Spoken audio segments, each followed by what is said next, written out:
بسم اللہ والصلاة والسلام علی رسول اللہ وبعد۔ ازدواجی زندگی میں سب سے زیادہ جو رکاوٹ پیدا کرنے والی چیز ہوتی ہے وہ ہے شوہر بیوی کے بیچ آپس میں شک۔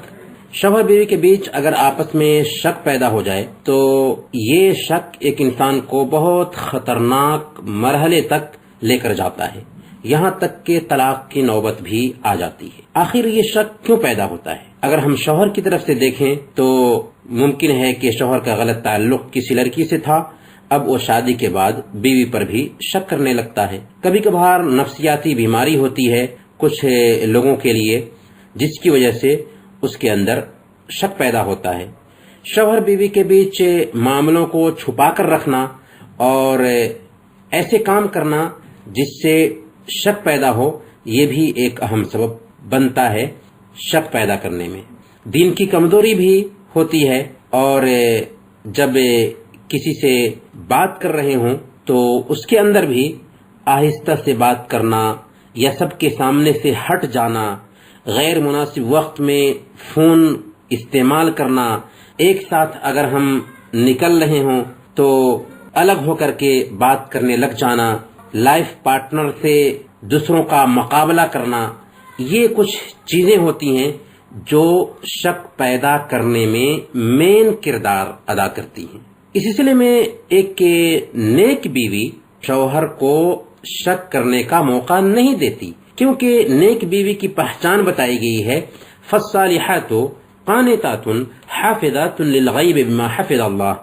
جو نیک عورتیں ہیں وہ اطاعت کرنے والیاں ہوتی ہیں اور مردوں کے پیچھے اللہ کی حفاظت اور نگرانی میں ان کے حقوق کی حفاظت کرتی ہیں۔ گویا کہ نیک بیوی کی پہچان یہ ہوتی ہے کہ جیسے شوہر کے سامنے میں ہو ویسے ہی شوہر کے غائبانہ میں بنتی ہے۔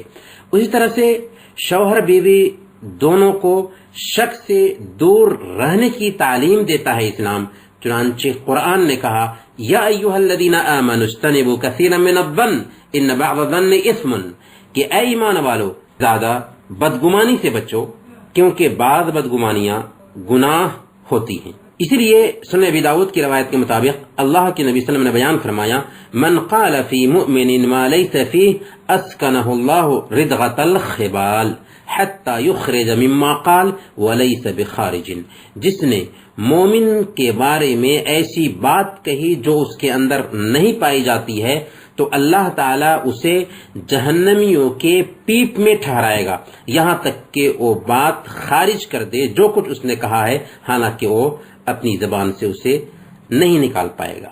اگر کوئی آدمی کسی دوسرے کے اوپر شک کرتا ہے تو یہ شک کرنا کتنا بڑا جرم ہے۔ قرآن نے کہا، والذین یرمون المحصنات ثم لم یأتوا بأربعة شہداء فجلدوہم 80 جلدہ ولا تقبل لهم شہادة ابدا۔ جو لوگ پاک دامن عورتوں پر تہمت لگائیں پھر 4 گواہ لے کر نہ آئیں تو ان کو 80 کوڑے مارو اور ان کی گواہی کبھی قبول نہ کرو، اور وہ خود ہی فاسق ہیں۔ اس سے ہم اندازہ لگا سکتے ہیں کہ خواہ مخواہ شک کرنا کس قدر خطرناک چیز ہے شریعت کی نظر میں۔ اب ہمیں یہ دیکھنا ہے کہ آخر اس شک کو کیسے دور کریں۔ تو بیوی کی حد تک ہم یہ عرض کریں گے کہ بیوی کو چاہیے کہ شوہر سے معاملہ کرنے میں احتیاط سے کام لے، ضرورت سے زیادہ شوہر کے سامنے میں بات نہ کرے، کوئی ایسی بات نہ ہو جو شک پیدا کرنے والی ہو۔ دوسری چیز یہ ہے کہ جو بات بھی ہو یا جو کام بھی ہو، ہر ایک کے اندر شوہر کے ساتھ وہ کھلی کتاب بن کر کے رہے۔ شوہر بیوی میں کسی معاملے کو لے کر کے اگر رازداری آ جاتی ہے تو یہی خطرناک چیز ثابت ہوتی ہے۔ کھل کر کے معاملہ کرنا بہت اچھی بات ہوتی ہے، اور کھل کر معاملہ نہ کرنے کی وجہ سے شک پیدا ہوتا ہے۔ اسی طرح سے شوہر کے سامنے اس پر نقد اور تبصرہ کرنے سے بھی بیوی کو بچنا چاہیے، خاص کر اس وقت جبکہ اور بھی دوسرے لوگ وہاں موجود ہوں، اور کچھ بھی اگر کہنا چاہتی ہیں تو نرمی سے اس کے سامنے میں بات رکھیں۔ شک ایک بیماری ہے، اس لیے شوہر کا احترام اگر ملحوظ رکھتے ہوئے اسے دور کرنے کی کوشش کریں تو آسانی کے ساتھ میں اس کو بیوی دور کر سکتی ہے۔ کسی بھی مرد سے ڈائریکٹ معاملہ نہ کریں، چاہے بیوی کا وہ رشتہ دار ہی کیوں نہ ہو۔ خاص کر اس وقت جب کہ شوہر اس سے معاملہ کرنے کو ناپسند کر رہا ہو۔ کبھی کبھار ایک عورت کسی اپنے رشتہ دار سے معاملہ کرتی ہے اور یہ سوچ رہی ہوتی ہے کہ اس سے تو میں نارمل انداز میں معاملہ کر رہی ہوں، لیکن یہی معاملہ شوہر کے دل میں شک پیدا کرتا ہے۔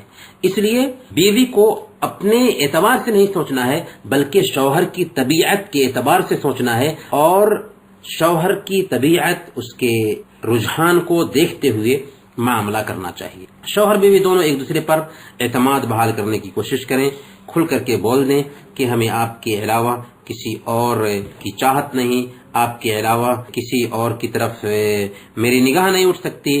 اس طرح کے الفاظ ہمیشہ نکلتے رہنے چاہیے شوہر کے سامنے۔ شوہر کے سامنے کسی مرد کی خوبی بیان کرنے سے بھی بچیں، اسی طرح سے شوہر بھی بیوی کے سامنے کسی دوسری عورت کی خوبی بیان کرنے سے بچیں۔ رشتہ داروں اور دوستوں سے معاملہ کرتے وقت بھی ایک دائرہ طے رکھیں۔ دائرہ کو تجاوز کرنے سے بھی شک کا معاملہ سامنے آتا ہے۔ جو اپنے لیے پسند کرتے ہیں وہی اپنے بھائی کے لیے پسند کریں۔ لائف پارٹنر جو اپنے لیے پسند کرتا ہے وہی دوسرے کے لیے اگر پسند کرے تو بہت ساری جو غلط فہمیاں ہیں وہ دور ہو جائیں گی۔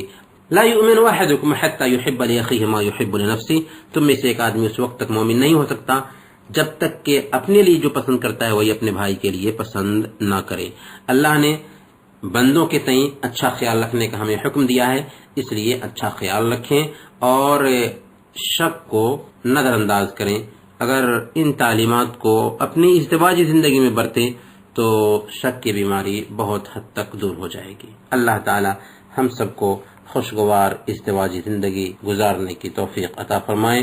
وصلی اللہ علی نبینا محمد وعلی آلہ وصحبہ اجمعین۔